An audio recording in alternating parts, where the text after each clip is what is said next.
Hello everyone, welcome back to another quick tutorial. In this video, I'm going to show you how to add Google Docs footnotes and endnotes. So let's dive into it.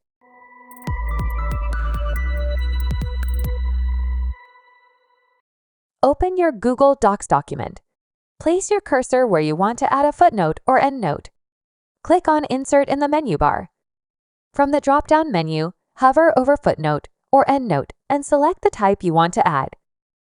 Google Docs will automatically add a superscript number where you placed your cursor and a corresponding number at the bottom of the page for footnotes or at the end of the document for endnotes.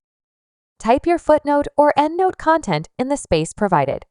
Continue adding footnotes or endnotes as needed by repeating the upper steps. And that's how you can footnotes and endnotes in Google Docs. Whether you're writing a research paper or any other document, footnotes and endnotes are a great way to provide additional context.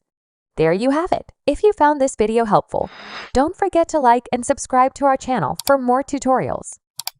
Thanks for watching.